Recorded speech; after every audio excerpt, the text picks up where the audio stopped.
একবার রাস্তা দিয়ে যাচ্ছেন, যাওয়ার সময় এইরকম ধরনের একটা ঘর, স্কুলটা হলো ইহুদিদের। কাদের? ইহুদিদের স্কুল। ওই স্কুলে পড়াইতেছে, কান পেতে শুনতেছেন বাইরে থেকে। কি পড়াইতেছে? আল্লাহ রসুলকে গালি দিয়া ইসলামের বিরুদ্ধে সব কথাগুলো ইহুদিগুলো বলতেছে। কিন্তু আবু বকর চিন্তা করলেন, এই জায়গায় দাওয়াত দেওয়া আমার দায়িত্ব। কারণ আল্লাহ সূরা তাহরিমের 6 নম্বর আয়াতে বলছে, কু আনফুসাকুম ওয়া আহলিকুম নারা, নিজে বাঁচো জাহান্নামের আগুন থেকে, আহলে আয়ালকে বাঁচাও। ওয়াকুদুহান নাস ওয়াল হিজারা, আল্লাহ পাক বলছেন মানুষ এবং পাথর ইন্ধন করা হবে জাহান্নামে। আলাইহা মালাইকা, সেখানে যে ফেরেশতারা থাকবে, গিলাদুন শিদাদ, তারা নির্মম এবং কঠোর। আল্লাহর হুকুম পাওয়া মাত্র তাদেরকে শাস্তি শুরু করে দিবেন। আজকে যদি আমি হুজুরের সাথে বেয়াদবি করি, তারপর আমি বুঝতে পেরে যদি হুজুরকে কই, হুজুর আমার এই আচরণ করা ঠিক হয়নি, আমাকে ক্ষমা করে দেন, বলেন ক্ষমা করবে না? কিন্তু ওই দিন কি ফেরেশতাকে যদি বলেন আমার ভুল হয়েছে, আমাকে মাইরেন না, মানবে আপনার কথা? অসম্ভব। মুসলমান ভাইরা আমার, এই কথাটা, শেষের কথাটা গুরুত্ব দিয়ে শোনেন, তাহলে পুরা ওয়াজ বুঝবেন। আবু বকর চিন্তা করলেন, এখন আমি দাওয়াত দিতে যাব। এরপরে যখন ঘরের মধ্যে প্রবেশ করলেন আর ইহুদিকে ডাক দিয়ে বললেন, ভাইয়েরা আমার, এতক্ষণ পর্যন্ত আপনারা যা পড়াইতেছিলেন আর ছাত্ররা শুনতেছিল, এগুলো তো ঠিক হয় নাই। কারণ আল্লাহ রসুলের চাইতে ভালো মানুষ এই পৃথিবীর জগতে আর হতে পারে না। আল্লাহরে আপনি গালি দিয়েছেন, আল্লাহকে চান্দা উত্তোলনকারী বলেছেন, রসুলকে দুশ্চরিত্রবান বলেছে। আমার ভাইরা কথা বুঝানোর পরে যখন আবারও ডাক দিয়া বলে, তোমার আল্লাহ তো চান্দা উত্তোলন করিকারী। আর রসুলকে গালি দেওয়ার পরে আবু বকরের মতো এত নরম মানুষ, তিনি আর নরম থাকতে পারলেন না। ডান হাতটা টান টান করে ইহুদি যিনি পণ্ডিত ছিল তার গালে চপেট আঘাত করেছে, থাপ্পড় মেরে 5টা আঙ্গুলের দাগ যখন তার চোখে তার গালে পড়ে গেছে। এক আবু বকর আঘাত করলেন একটা, যিনি এত নরম মানুষ। কিন্তু ওখানে ছাত্র শিক্ষকদের অনেকজন ছিল, ইচ্ছা করলে তারা আল্লাহ রসুলের সাহাবী আবু বকরকে মেরে ফেলে দিতে পারত। কিন্তু ওই মুহূর্তে আবু বকর ইমানদার, তাকে রক্ষা করা দায়িত্ব কার বলেন তো দেখি? আল্লাহ। এরপরে ইহুদি লোকদের ভিতরে ভীত সন্ত্রস্ত হয়ে গেল। আবু বকর ওখান থেকে চলে গেলেন। ওই ইহুদি লোকটা চিন্তা করলো, কার কাছে বিচার দিলে সঠিক বিচার পাওয়া যাবে। সবাই সিদ্ধান্ত উপনীত হলো যে তুমি যদি সঠিক বিচার পাইতে চাও তাহলে মুহাম্মদুর রাসূলুল্লাহর কাছেই যাও। সুবহানাল্লাহ। ওরা যখন চলে গেল, আল্লাহ রসুলের কাছে গিয়ে ইহুদি বলতেছে, ও মুহাম্মদ, তোমার আবু বকর দেখো থাপ্পড় দিয়ে গালটা লাল করে দিয়েছে। কে? আবু বকর। আবু বকর হতে পারে না, এটা ওমরের দ্বারা হইতে পারে। ওমর যেহেতু একটু রাগী মানুষ, আবু বকরের দ্বারা এটা সম্ভবই না। কয় না আমরা চিনি, কয় ভালো করে চিন্তা, ছাত্ররা তোমরা বলো তো। কয় না আবু বকর আমরাও চিনি। ইতিমধ্যে দেখা গেল ওই যে আবু বকর আসতেছে। ইহুদি দেখার সাথে সাথে তার কলিজার পানি শুকা যাওয়া শুরু করছে। আমার এরিয়ার মধ্যে গিয়ে যেভাবে আঘাত দিয়েছে, এখন তো তার এরিয়ার না জানে আর এক গালে ঠেলা মারে।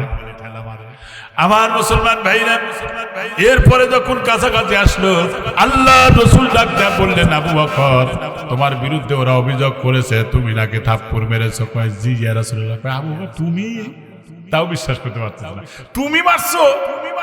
মারছি ইয়া রাসূলুল্লাহ। কেন মারছি একটু জিজ্ঞাসা করেন। কারণ আপনারে দুশ্চরিত্রবান বলেছে আর আমার আল্লাহকে চান্দা উত্তোলনকারী বলেছে। সুতরাং আমার যত গালি দিক, আঘাত দিক, সহ্য করতে পারি, কারণ আল্লাহ রসুল হল আমার জীবনের সবচাইতে বড় ভালোবাসা। সুতরাং আমি সহ্য করতে পারি না আপনারা গালি দেওয়ার কারণে আমি থাপ্পড় মেরে দিয়েছি। ইহুদি বললেন, না না, আমি থাপ্পড় মারিনি, আবু বকর মিথ্যা বলতেছে। ছাত্ররাও সাক্ষী দিল যে আবু বকর মিথ্যা বলতেছে। ইহুদির কথা ঠিক না, আবু বকরের কথা ঠিক? আবু বকরের কথা ঠিক। কিন্তু শোনার পরে বলতেছেন, আবু বকর তোমার পক্ষে কি কোনো সাক্ষী আছে? কয় না, কোনো সাক্ষী নাই। কোনো সাক্ষী নাই। তাহলে তো আল্লাহ রসুল এখন যখন বিচারে রায় করবেন আবু বকরের বিপক্ষে, ওই মুহূর্তে আল্লাহ রব্বুল আলামিন জিবরাইলকে পাঠায় দিয়ে বললেন, যাও জিবরাইল, কোরআনের আয়াত নাযিল করে জানায় দিলেন, আল্লাহ জানাইলেন না, আল্লাহ জানায় দিলেন আমার হাবিব আবু বকরের পক্ষে দুনিয়ার কোন সাধারণ মানুষের সাক্ষী আমি রাখি নাই, বরং আবু বকরের পক্ষে স্বয়ং আমি আল্লাহ আর জিবরাইল সাক্ষী আছি। ঈমানদারের পক্ষে কে থাকে? যেমন মুসা আলাইহিস সালাম আল্লাহর উপর ভরসা করে নীল দরিয়ার মধ্যে যখন আঘাত দিলেন, 12টা রাস্তা হইল, পার 12 গোত্রের লোক যাইতেছিলেন, ওই রাস্তায় যখন অবলম্বন করেছিল, দেখেন পানি এদিকে ডাইনেও শত্রু, বামেও শত্রু, পিছনেও শত্রু, সামনে নীল দরিয়া, বিক্ষুব্ধ তরঙ্গমালা আশ্রিয়ে পড়তেছেন ঢেউ। فلما تراءى الجمعان قال أصحاب موسى إنا لمدركون। আল্লাহু আকবার। কোরআনের কথাগুলো কত বাস্তব দেখেন। তারা সাথী মুসা নবীর সাথীরা বললেন, এই যে ওরা শত্রুরা, আমরা তো গ্রেফতার হয়ে গেলাম, ধরা খেয়ে গেলাম। নবী বললেন, না কাল্লা লা, না না না, ভয় নাই, ইন্না মাইয়া রব্বি সাইয়াহদিন, কোন টেনশন নাই, আল্লাহ আমাদের ব্যবস্থা করবেন। সুবহানাল্লাহ, সুবহানাল্লাহ। আল্লাহ পাক বলেন, ফাআউহাইনা ইলা মূসা আনিদরিব বিআসাকাল বাহার, মুসারে তোমার হাতের লাঠি দিয়ে আঘাত করো। আঘাত করলেন, একটা আঘাত দিলে একটা রাস্তা হওয়ার কথা, কিন্তু 12টা রাস্তা করলেন। 12 গোত্রের লোক 12 রাস্তা দিয়ে রওনা। সুবহানাল্লাহ পড়েন। সাহায্য করলেন কে? সেই আল্লাহ এখনো আছে না নাই? আমার ভাইরা, কিন্তু অবশ্যই ইমানের পক্ষ থাকা লাগবে, সঠিক পথে থাকা লাগবে, মসজিদ মাদ্রাসা পথে থাকতে রাজি আছেন তো ইনশাআল্লাহ? মুসলমান ভাইরা আমার কথাটা এখানেই শেষ নয়। জীবনের সব থেকে বেশি ভালো যদি রসুলকে বাঁচতে পারি, আল্লাহর সাথে সম্পর্ক ভালো হবে। আপনি ফার্নিচারের দোকানে যান, যা দেখবেন যখন 2 তক্তা এক জায়গায় লাগায় আঠা দিয়া, আগের এন্দার দিয়া চাইছিয়া পরিষ্কার করে সাফ করে, ঠিক কিনা? যদি ওখানে ময়লা আবর্জনা থাকে, আটা দিলে তাও লাগবে না, পুড়ে যেতে পারে অথবা ভাঙে যেতে পারে, ওই জায়গায় মজবুত হবে না।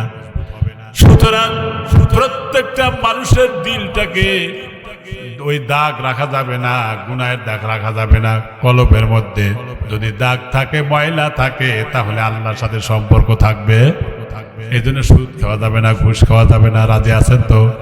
ভালো পক্ষে থাকতে রাজি আছেন তো? ভাইরা, এমন একটা দিন আসবে, কিন্তু শেষের দিকে এমন একটা দিন আসবে, ওই দিনকে ভয় করে। আল্লাহই তো বলেছেন। আমার ভাইরা, আম্মা জান আয়েশা সিদ্দিকা রাদিয়াল্লাহু তাআলা আনহা আল্লাহ রসুলকে একবার বললেন, ও আল্লাহর পয়গম্বর, হাসরের ময়দানে পরিস্থিতিটা কেমন হবে একটু বলেন তো দেখি। নবী বলেন, আয়েশা রে, ইয়াকুলু ইয়াহশুরুন নাস ইয়াউমাল কিয়ামা হুফাতান উরাতান গুরুলান। ও আয়েশা শোনো, হাসরের ময়দানে সমস্ত মানুষকে তোলা হবে উলঙ্গ অবস্থায়, খাতনাবিহীন অবস্থায় তোলা হবে, ন্যাংটা অবস্থায় তোলা হবে। জন্মদিনে যেমন পোশাক থাকে না, এইভাবে যখন তোলা হবে। আমার ভাইরা, আম্মা জান বললেন, ওগো আল্লাহর পয়গম্বর, আর রিজালু ওয়ান নিসাউ জামিআ, নারী আর পুরুষদেরকে কি এইভাবে তোলা হবে নাকি? ওই হ্যাঁ, তাই তো তোলা হবে। বললেন, ইয়ানজুরু বা'দুহুম ইলা বা'দ, একজন মানুষ যদি আর একজন মানুষের দিকে তাকায়, তাহলে আমার যদি যৌনাঙ্গ দেখে ফেলে দেয়, তাহলে কি পরিস্থিতি হয়ে যাবে ওগো আল্লাহর পয়গম্বর? নবী বললেন, ইয়া আয়েশা, আল আমরু আসাদ্দু আইয়ানজুরা বা'দুহুম ইলা বা'দ। আয়েশা রে, ওই দিন একজন মানুষ আর একজন মানুষের দিকে তাকান তো দূরের কথা, ভয়ের কারণে ওদের চক্ষুটা স্থির হয়ে যাবে, 40 বছর পর্যন্ত উপরের দিকে তাকাইয়া থাকবে। এবার একটা অবস্থা হয়ে যাবে। আল্লাহ পাক কোরআনে বলেছেন, ওয়াতারান নাসা সুকারা, ও নবী, সেদিন দেখবেন লোকেরা মাতালের মতো, উদ্ভ্রান্তের মতো ছুটাছুটি করতেছে। ওয়ামা হুম বিসুকারা, আসলে তারা মাতাল ছিল না, পাগলও ছিল না। ওয়ালাকিন্না আযাবাল্লাহি শাদীদ, কঠিন জাহান্নামের শাস্তির ভয়ে ভীত সন্ত্রস্ত হয়ে পাগলের মতো দৌড়াবে। যেদিন মা তার সন্তানকে পরিচয় দিবে না, বাবা তার ছেলেকে পরিচয় দিবে না, ভাই ভাইকে পরিচয় দিবে না, বোন বোনকে পরিচয় দিবে না, স্ত্রী স্বামীকে পরিচয় দিবে না, স্বামী স্ত্রীকে পরিচয় দিবে না, আল্লাহর কসম এত ভয়ঙ্কর অবস্থার মধ্যে মানুষ পড়ে যাবে। يوم يفر المرء من أخيه وأمه وأبيه وصاحبته وبنيه। আমার ভয়ে দেখেন লোমগুলো দাঁড়ায় গেছে। সেই দিন ভাই ছেলে সন্তান আত্মীয় স্বজন যত আপনজন পৃথিবীতে হোক না কেন কেউ পরিচয় দিবে না, যার যার মতো বাঁচার জন্য চেষ্টা করবে। সেই দিন আল্লাহ আরে চক্ষু স্থির হয়ে যাবে। ফাইদা বারিকুল বাসার ওয়া খাশাফাল কমার ওয়া জুমিআ শামসু ওয়াল কমার। চাঁদ সূর্য এর আলো হারিয়ে ফেলবে, চোখ স্থির হয়ে যাবে, আকাশকে গুটিয়ে ফেলানো হবে। ইজাস সামাউ ফাতারাত, আকাশ ফেটে যাবে। ওয়া ইযাল কাওয়াকিবু ইনতাসারাত, নক্ষত্রগুলো ছিটকে ছিটকে পড়তে থাকবে। সূর্য পৃথিবী থেকে সূর্যের দূরত্ব হলো 9,30,00,000 মাইল। 13 লক্ষ পৃথিবীর সমান হলো সূর্য। এরকম 2 থেকে 2.5 কোটি সূর্যকে চকলেটের মতো গিলে হজম করতে পারে এরকম তারকা রয়েছে মিল্কি ওয়ে গ্যালাক্সির ভিতরে, যার আলোর গতি 1,86,000 মাইল প্রতি সেকেন্ডে আসতেছে। সৃষ্টির পর থেকে আজ পর্যন্ত পৃথিবীর মাটি পায় নাই। তাহলে সেটা কত বড়, কত দূরে। এগুলো যখন ছিটকে ছিটকে পড়তে থাকবে তার পরিস্থিতিটা কেমন হবে একটু অবজারভেশনে ঢোকান প্রিয় ভাইরা। দুনিয়া কয়দিন, আইনা তা ধাবন, কই যান? ফিরে আসেন আল্লাহর দিকে, ফিরে আসেন নবীর আদর্শের দিকে, ফিরে আসেন মসজিদ মাদ্রাসার দিকে, ওলামায়ে কেরামের কাছে আসেন, আলেমদের পক্ষে থাকেন, দ্বীনের পক্ষে থাকেন, ইসলামের পক্ষে থাকেন, তাহলে পরকালে নাজাতের ব্যবস্থা হয়ে যাবে। সুবহানাল্লাহ। কারে ভালোবাসেন, যাকে ভালোবাসবেন, যাকে সহযোগিতা করবেন তার সাথে আপনার হাসর নাসর হবে। একটু ভালো করে অবজারভেশন করেন তো দেখি আপনি। সাহাবায়ে কেরামের জীবন দেখেন, একটা হাদিস মনে পড়ল, তারা কিভাবে ভালোবাসতেন দেখেন। একবার যুদ্ধ করে আসছেন, অনেক সাহাবী আহত অবস্থায় আছে, এখনো কাটা দাগ শুকায় নাই। ইতিমধ্যে জিবরাইল এসে সংবাদ দিলেন, হুজুর ওরা এখন আবার ঐক্যবদ্ধ হয়েছে, আপনাদেরকে শেষ করার জন্য ওরা ঐক্যবদ্ধ হয়ে গেছে, এখন কি করবেন? রসুল বললেন, আমার একা সিদ্ধান্ত না, আমি আগে পরামর্শ করব। সাহাবীদেরকে ডাকলেন, পরামর্শ করলেন, কি করা যায়? এ যুবকরা, এই কথাটা তোমরা ভালো করে শোনো। একজন বুড়া মানুষ সাহাবী, 80 বছরে কম না বয়স, নাম হলো মিকদাদ রাদিয়াল্লাহু তাআলা আনহু। তিনি বলেন, ইনতাদাবনা ইয়া রাসূলুল্লাহ হাইসুমা কামা তাশা, আই হাইসুমা মা আমারাল্লাহ। বুখারী হাদিস। রাসূল বলেছেন, যখন কি করা যায়, 80 বছরের বৃদ্ধ সাহাবী বললেন, আল্লাহর নির্দেশে যেদিকে নিয়ে যাবেন সেদিকেই যাব। ইন্না লা নাকুলুকা কামা ক্বালা বানু ইসরাঈলা মূসা আযহাব আনতা রাব্বুকা ফাকাতিলা। মুসা নবী যেমন বলেছিলেন উম্মতকে, চলো জিহাদের ময়দানে যাই, অনেকে বলেছিল তুমি আর তোমার আল্লাহই যুদ্ধ করোগা, আমাদের ঠেকা পড়ে নাই। কিন্তু আমার রাসূলের সাহাবী কি বললেন, বাল নাকুলু আনতা রাব্বুকা ফাকাতিলা ইন্না মাআকুম কাতিলুন। রাসূল বললেন, শুনে রাখেন, রাসূলের কথায় বললেন, হুজুর আপনি নির্দেশ দেন, জীবন দিব কিন্তু পিছপা হব না। সুবহানাল্লাহ বলেন। একজন মানুষ বয়োবৃদ্ধ হয়ে যদি ঈমানের তামান্না, ঈমানের জজবা, শিরক আর বিদআত, অন্যায়কে মূলোৎপাটন করার জন্য, কাতিলুহুম হাত্তা লা তাকুনা ফিতনাতু ওয়া ইয়াকুনা আদ-দীনু কুল্লুহু লিল্লাহ। লড়াই করো, সংগ্রাম করো এই পর্যন্ত, যতক্ষণ পর্যন্ত জমিন থেকে ফিতনা, ফাসাদ, শিকড় সুদ্ধা মূলোৎপাটিত না হবে ততক্ষণ পর্যন্ত লড়াই চালিয়ে যাও। তাহলে ইসলামের পক্ষে লড়াই করতে হবে। এই কোরআন পার্লামেন্টে যাক, এটা আপনারা চান না? কারা কারা চান একটু হাত তুলে দেখান না। লিল্লাহি তাকবীর। হাত নামান, শুধু হাত তুললেই হবে না, এর যা কাজ সে কাজ করতে হবে। রাজি আছেন তো ইনশাআল্লাহ? কোরআনের আইন মানে কার আইন? আল্লাহর আইন চালু হয়ে যাক জমিনে, এটা আমার সমস্যা? অসম্ভব। এখানে চুরি বন্ধ হবে, ডাকাতি বন্ধ হবে, মাস্তানি বন্ধ হবে, ধর্ষণ বন্ধ হয়ে যাবে, সুদঘুষ বন্ধ হয়ে যাবে, আদর্শ শান্তির সমাজ কায়েম হয়ে যাবে, ঘরের দরজা করে ঘুমাতে পারবে। ঠিক কিনা? পরিষ্কার বুখারী মুসলিমের হাদিস আছে, রাসূল সাল্লাল্লাহু আলাইহি ওয়াসাল্লাম বললেন, এমন একটা দিন আসবে, তাড়াহুড়া করো না, এমন একটা দিন আসবে ইয়ামানের রাজধানী সানা থেকে হাজরা মাউত পর্যন্ত লোকেরা টাকা নিয়ে, পয়সা নিয়ে, অর্থ নিয়ে, সম্পদ নিয়ে, এমনকি রাতের বেলা ঘরের দরজা খুলে তার আরামে ঘুমাতে পারবে। লা ইয়াখাফু ইল্লাল্লাহ, আল্লাহ ছাড়া কোন কারোর ভয় থাকবে না, সন্ত্রাসের ভয় থাকবে না, চাঁদাবাজির ভয় থাকবে না, নাস্তানের ভয় থাকবে না, দর্শনের ভয় থাকবে না। সুবহানাল্লাহ বললেন না? এজন্য মা বোনদের দৃষ্টি আকর্ষণ করে বলেছে, মা আপনারা 4টা কাজ করলে জান্নাতি হবেন। 1, আলমিরাতু ইযা সাল্লাত খামসাহা, 5 ওয়াক্ত নামাজ। 2 নম্বর ওয়াসামাত শাহরুহা, রমজানের রোজা। 3 নম্বর আহসানাত ফারজাহা, সতীত্বের হেফাজত করা। 4 নম্বর আতাআত বালাহা, স্বামীর খেদমত করা। রাসূল বলেছেন এই 4টা কর্মসূচি যদি পালন করে জান্নাতের যে কোনো দরজা দিয়ে যেতে পারবে। সুবহানাল্লাহ বলেন, সুবহানাল্লাহ। যে কোনো দরজা দিয়ে। আর পর্দা তো ফরজ, অবশ্যই পর্দা। রাসূল বলেছেন যে মহিলা মাথার চুল খুলে বেপর্দায় রাস্তাঘাটে চলে, চুলগুলোকে পরপুরুষকে দেখায়, প্রত্যেকটা চুল হবে বিষাক্ত বিষধর সাপ, গলায় পেঁচিয়ে ধ্বংসন করবে। একটা ধ্বংসনের প্রতিক্রিয়া 70 বছর পর্যন্ত থাকবে। কেমনে সহ্য করবেন? সহ্য করবেন। এমনকি মেয়েদের পোশাক, পায়জামা, শাড়ি বাইরে মেলাও নিষেধ আছে। আর আজকে তো পুকুরে যা গোসল করে মহিলারা, না চরের মেয়েরা ভালো, এরা খুব ভালো। আবার কয় ভাইরে শোনেন, 2 নম্বর ওই মহিলা জাহান্নামে যাবে যে মহিলা স্বামীর সাথে তর্ক বিতর্ক করে, স্বামীকে অসম্মান করে, ও মহিলা জাহান্নামে যাবে। 3 নম্বর ওই মহিলা জাহান্নামে যাবে যে মহিলাটা অপবিত্র হওয়ার পরে পবিত্রতা অর্জন করতে আলসেমি করে, ঘড়িমসি করে, এই মহিলা জাহান্নামে যাবে। 4 নম্বর ওই মহিলা জাহান্নামে যাবে যে পর পুরুষের সাথে হাসি মুখে কথা বলে, পরকিয়া করে। 5 নম্বর ওই মহিলা জাহান্নামে যাবে যে দান করে আবার খোঁটা দেয়, উপকার করে আবার খোঁটা দেয়। 6 নম্বর ওই মহিলা জাহান্নামে যাবে যে গীবত কইরা বেড়ায়।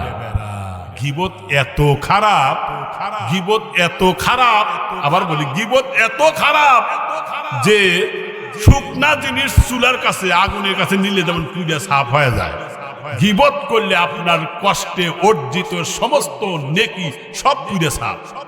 তাহলে লাভটা হইল কি আপনার? এক সাহাবী কথা বলবো না, আর বেশি লম্বা হয়ে যায়। এক সাহাবী শয়তানের ধোঁকায় পড়ে গিয়েছিলেন, এক নারীর সাথে তার যৌনাচার হয়েছিল। তখন চিন্তায়, অস্থিরতায়, বিষণ্ণতায় ভোগা শুরু করলেন। দুপুরে খাইলেন না, সকালে খাইলেন না। রাসূল সাল্লাল্লাহু আলাইহি ওয়াসাল্লাম পাওয়ার পরে বলেন, হুজুর তাহহিরনি, আমারে পবিত্র করুন। কেন? বলেন আমি তো এই অন্যায় করে ফেলেছি শয়তানের ধোঁকায়। রাসূল বলেন ওয়াইহাকা ইয়ারজু ফাস্তাগফিরুল্লাহ ওয়া তুব ইলাইহি, হাদিস। যাও আল্লাহর কাছে তওবা করে ইস্তেগফার করো, মাফ চাও। ওয়াল্লাযীনা ইযা ফাআলু ফাহিশাতান আও যালামু আনফুসাহুম যাকারুল্লাহ, কোন মানুষ যখন নিজের নফসের উপরে জুলুম করে সেজন্য আল্লাহকে স্মরণ করে, ফাস্তাগফিরু লিযুনুবিহিম, আল্লাহ তাআলা তার জীবনে গুনাহ মাফ করে দিবেন। সুবহানাল্লাহ। সেই জন্য সাহাবী কে বলেন যাও আল্লাহর কাছে মাফ চাও, তওবা করো। আবার চলে গেলেন, ফিরে আসলেন। আবার নবী আবার একই জবাব দিলেন, আবার চলে গেলেন। তৃতীয়বার ফিরে আসলেন, আসার সাথে সাথে এবার ডাক দিয়ে বলেন, ও আল্লাহর রাসূল আমার ভালো লাগতেছে না, শরীয়তে যে শাস্তিযোগ্য অপরাধ করেছি, শরীয়তে যে শাস্তিযোগ্য অপরাধ করেছি আপনি আমাদের শাস্তি দিয়ে দেন। নবী বললেন সাহাবীরা ওনাকে পাথর মেরে হত্যা করো, এটাই হলো শাস্তি, দাও। ওই সাহাবী জানতেন আমার পাথর মেরে হত্যা করবে, নির্ঘাত, এটা জানতেন, তারপরে চিন্তা করতেন। এই জন্য দুনিয়াটা হলো ক্ষণস্থায়ী, আর দুনিয়া কলিল ফালিয়াযহাকু ফিহা। রাসূল বলেছেন দুনিয়া খুব স্বল্প সময়ের জন্য, যার শুরু আছে যার শেষ আছে, কিন্তু পরকালের শুরু আছে যার শেষ নাই। ফাইজান কাতাআতিদ দুনিয়া ওয়া সারু ইলাল্লাহ, যেদিন এই দুনিয়া ছেড়ে চলে যাবে, ফালিয়াস্তানিফুল বুকালা ইয়ানকাতু আবাদা, ওই দিন তোমার কান্না শুরু হয়ে যাবে, কখনোই তোমার কান্না বন্ধ হবে না। এই জন্য পরকালের জীবন যাতে সুখ শান্তি হয়, এই জন্যই তো আমি এটা চাইতেছি। এবার তাকে নিয়ে যাওয়া হলো, পাথর মেরে হত্যা করা হলো। 2 দিন পরে আল্লাহর রাসূল ওই রাস্তা, কবরের পাশ দিয়ে রাস্তা দিয়ে নবীজি আসতেছিলেন। নবীজির পিছনে 2 জন সাহাবী আছে, একজন আরেকজনকে বলতেছেন এই যে কবর দেওয়া হয়েছে 2 দিন আগে, এই লোকটা গুনাহ করেছিল, কেউ দেখে নাই, সে নিজেই রাসূলকে বলেছে, যার কারণে নির্দেশ দিয়ে কুকুরের মতো তারে পাথর মেরে হত্যা করা হয়েছে। নবীজি এই কথাটা, গীবত কথাটা শুনে তার মনের মধ্যে কষ্ট পাইলেন, আরো একটু আগালেন। লক্ষ্য করে দেখলেন নবীজি রাস্তার নিচে একটা মরা গাধা পড়ে আছে, সূর্যের আলো পড়ে পাওটা টান টান হয়ে শক্ত হয়ে এরকম উপরের দিকে হয়ে আছে। নবী আলাইহিস সালাতু ওয়াস সালাম বলেন দুই সাহাবীকে, ফাকুলা মিনহু, যাও ওইখানে যাও, ওই যে মরা গাদা খাও। সাহাবী বলেন, ইয়া রাসূলুল্লাহ, ইয়া হাবিবাল্লাহ, মরা গাদা কেমনে খাওয়া যায়? নবী বললেন, কিছুক্ষণ আগেই তো খাইলে। কেমনে খাইলাম? ওই যে তুমি যে সাহাবীকে বললা যে কুকুরের মতো তারে পাথর মেরে হত্যা করেছে, এটা গীবত হয়ে গেছে। শুনে রাখো, যাকে পাথর মেরে হত্যা করা হয়েছে এই লোকটা যে তওবা করেছে, গোটা জাতির মধ্যে যদি এই তওবাটা ভাগ করে দেওয়া যায় তাহলে সমস্ত মানুষের জন্য নাজাতের জন্য যথেষ্ট হয়ে যাবে। আমার বাইরে এই জন্য গীবত করব না, পরের সমালোচনা করব না। রাজি আছেন তো? মা বোনেরা স্বামীর আনুগত্য করবেন, স্বামীর মহব্বত, স্বামীকে মহব্বত করবেন। কারণ নবী আলাইহিস সালাতু ওয়াস সালাম বলেছেন, স্বামীর যদি পায়ের তালুতে একটু ঘাও হয়ে যায় আর একজন স্ত্রী যদি জিহ্বা দিয়ে সেটে সেবা করে, তবু স্বামীর সেবা শেষ হবে না। আর একটা হাদিসে দেখলাম রাসূল বলেছেন, কোন স্বামী যদি অসুস্থ স্ত্রীর সেবা করে তাহলে বদর যুদ্ধে যোগদানকারী সাহাবীদের সমপরিমাণ সওয়াব আল্লাহ তাআলা আমলনামায় দিবেন। কোন স্বামী যদি স্ত্রীর কপালে একটা চুমু দেয়, স্ত্রীও যদি স্বামীর কপালে একটা চুমু দেয়, প্রতিটি চুমার বিনিময়ে আল্লাহ পাক 1000 করে নেকি দেয়। নবী আলাইহিস সালাতু ওয়াস সালাম বলেন, তোমরা স্বামী হয় স্ত্রীকে এক লোকমা খানা খাওয়ায় দাও, স্ত্রী যদি স্বামীকে এক লোকমা খানা খাওয়ায় দেয়, প্রতি লোকমার বিনিময়ে 10টা করে নেকি আল্লাহ, 100টা করে আল্লাহ নেকি আমলনামায় দেয়। আমার ভাইরা, এই কথাই আমার শেষ কথা। মা বোনের কথাটা ভালো করে শোনেন, মেয়েদের জান্নাতে যাওয়া সহজ। একবার হযরত আলী রাদিয়াল্লাহু তাআলা আনহু যুদ্ধের ময়দান থেকে চলে এসেছেন, ক্লান্ত শ্রান্ত হয়ে তীব্র পিপাসার্ত হয়েছেন। ডাকতে বললেন, ফাতেমা এক পেলা পানি দাও। কিন্তু আমাদের ঘরের মধ্যে পানি, ট্যাপে পানি, টিউবওয়েলেও পানি, সেই সময় এই ব্যবস্থাপনা ছিল না। ঘরের কাজ সেরে দিয়ে যখন তিনি পানির জন্য দূরে গেলেন, পানি এনে দেখেন হযরত আলী ঘুমিয়ে গেছে। চিন্তা করলেন, ফাতেমা এখন যদি পানি দেই তাহলে যদি ডাক দেই ঘুমটা নষ্ট হয়ে যায়, না না, আবার পানি রেখে যদি আমি ঘুমাই তাহলে স্বামী ঠিক মতো যদি পানি না পায় তাহলে স্বামীর সাথে বেয়াদবি হয়ে যায়। রাসূলুল্লাহ বলেছেন, যে স্ত্রী মারা গেল তার আচরণে, তার ব্যবহারে যদি স্বামী সন্তুষ্ট থাকে ওই স্ত্রী আল্লাহর জান্নাতে যাবে। আর যে স্ত্রী মারা গেল তার আচার ব্যবহারে স্বামী অসন্তুষ্ট, আল্লাহ রাসূল বলেন সে জাহান্নামে যাবে। সেই জন্য চিন্তা করে পানি নিয়ে দাঁড়ায় থাকলেন। গভীর রাতে নামাজ আযান শুরু হয়ে গেল, মনে করলেন তাহাজ্জুদের আযান মানে এটা। কিন্তু যখন বলা হলো আসসালাতু খায়রুম মিনান নাওম, এটা তো ফজরের আযান, হযরত আলীও জাগ্রত হলেন। সারা রাত পর্যন্ত ফাতেমা পানি নিয়ে দাঁড়িয়েছিলেন। ওই সময় ফাতেমাকে দেখে বললেন, ফাতেমা তোমার ক্লান্ত অবশ হয়ে আসছে, তুমি কেন দাঁড়িয়ে আছো? স্বামী আমার পানি চেয়েছিলেন, পানি এনে দেখি ঘুমিয়েছে গেছেন। তুমি পানি রেখে ঘুমালে পারতে, যদি ঠিক মতো না পান তো বেয়াদবি হয়ে যায়। পানিটা নেন, পান করেন। পানি নিলেন, পান করলেন। আবার পানি এনে দেওয়ার পর উজু করে 2 রাকাত নামাজ আদায় করলেন। আলী সেজদারত অবস্থায় আল্লাহর দরবারে কান্না বিজড়িত কণ্ঠে বললেন, ওগো আল্লাহ, নবীর নয়নের পুতুলি কলিজার টুকরা ফাতেমা আমার সাথে যে ব্যবহার করেছে আমি দারুণ খুশি হয়ে গেছি। আল্লাহ তুমি বড় পুরস্কারে পুরস্কৃত কইরো। হযরত আলী বলেন, ফাতেমা সারা রাত পর্যন্ত কষ্ট করলে, এই কথা তোমার বাবাকে বইলো না? কয় না, তুমিও বইলো না। ফজরের নামাজে গেলেন, যেখানে ইমামতি করলেন আল্লাহর রাসূল। নামাজের শেষে আল্লাহর রাসূল বলেন, আলী। আলী বলেন, লাব্বাইক ও সদাইক ইয়া রাসূলুল্লাহ, হাজির আছি। কয় চলো তোমার বাসায় যাই। সাহাবায়ে কেরামরা আশ্চর্য হলো। নবীজি তো ফজরের পরে আমাদেরকে প্রশিক্ষণ দিতেন, তালিম দিতেন, পরামর্শ দিতেন, স্বপ্নের ব্যাখ্যা দিতেন, আজকে কেন না দিয়ে যায়?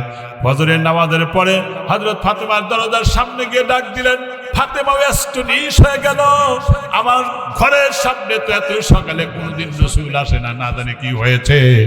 এই জন্য তিনি যেই মুহূর্তে তিনি এবার দরজা খুলে দিলেন, ফাতেমা দরজা খুললেন, আল্লাহ রসুল মুস্কি হাসি দিলেন, সালাম বিনিময় হয়ে গেল। বললেন, গত রাত্রে পানি নিয়ে কি হয়েছে?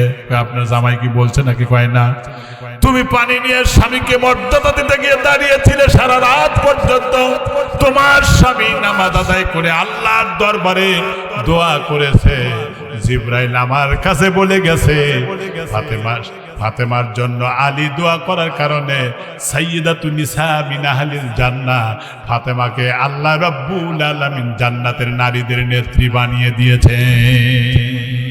এই জন্য ভাইরা সেজদা দিবেন, আল্লাহর কাছে কাঁদবেন, তাহাজ্জুদ পড়বেন। জিবরাইল ফেরেশতার 650 পাখা আছে, এই পাখা মাইরা আরশে আজিমে যাইতে যে সময় লাগে, একজন মানুষ যখন দুনিয়ার কোনো মসজিদে বা কোনো জায়গায় সেজদা দেয়, 600 পাখা মাইরা যতদূর না যাইতে পারে তাতে তার থেকে দ্রুতগামী সেজদাটা আল্লাহর আরশে আজিমে পৌঁছে যায়। আমার ভাইরা, এখানে তো মসজিদ, তাহলে এই মসজিদে কি সহযোগিতা করার দরকার আছে? মাদ্রাসায় সহযোগিতা করবেন, তার মানে কোরআনের পক্ষে আন্দোলন হবে, কোরআনের পক্ষে আন্দোলন হবে। আমার মুসলমান ভাই, আমার বাবাজিরা, আস-সাকিউ হাবিবুল্লাহ, যারা দান করে তারা আল্লাহর বন্ধু। করিবুম মিনাল জান্নাহ বাঈদুম মিনান নার, জান্নাতের নিকটে জাহান্নাম থেকে দূরে। রাসূল বলেছেন, যারা দান করে তাদের জীবনে গুনাহ মাফ হয়ে যায়। সুবহানাল্লাহ পড়েন। যারা দান করে তাদের খারাপ মৃত্যুর হাত থেকে আল্লাহ ভালো মৃত্যু দান করেন, কালেমা নসিব করেন। যারা দান করে বালা মুসিবত দূর হয়ে যায়। আর যারা দান করে, আমার ভাইরা, আমার বাবাজিরা, আল্লাহ রাব্বুল আলামিন তাদের মধ্যে বরকত করে দেন, আত্মীয় স্বজনের মধ্যে সম্পর্ক সূচিত করে দেন। 9টা ফজিলত আছে। এই জন্য আমার কোন ভাই নগদ নাই, বাকি লেখা দেন, অথবা টিন দেন, অথবা আপনার যে যা পারেন, প্রেসার ক্রিয়েট করব না। আমার ভাইরা দান করলে আল্লাহ তাআলা পরকালের ব্যাংকে জমা করে রাখবে, জাহান্নামের রাস্তা রুদ্ধ হবে, জান্নাতের রাস্তা উন্মুক্ত হয়ে যাবে। ভাইরা আমার 1000 টাকা করে 10 জন মানুষ দিবেন, আমি দোয়া করবো আশারায়ে মুবাশশিরিন 10 জন সাহাবী দুনিয়া থেকে জান্নাতের সুসংবাদ প্রাপ্ত হয়েছিলেন। শুধু 10 জনই না, বদরি সাহাবীরাও রাদিয়াল্লাহু আনহুম ওয়া রাদু আন, কারণ আল্লাহ তাদের উপরে রাজি, তারাও আল্লাহর উপরে রাজি। সুতরাং এই জন্য সাহাবীদের সঙ্গে যেন আল্লাহ জান্নাত দেন। কোন ভাই আছেন নগদ নাই, বাকি 1 মাস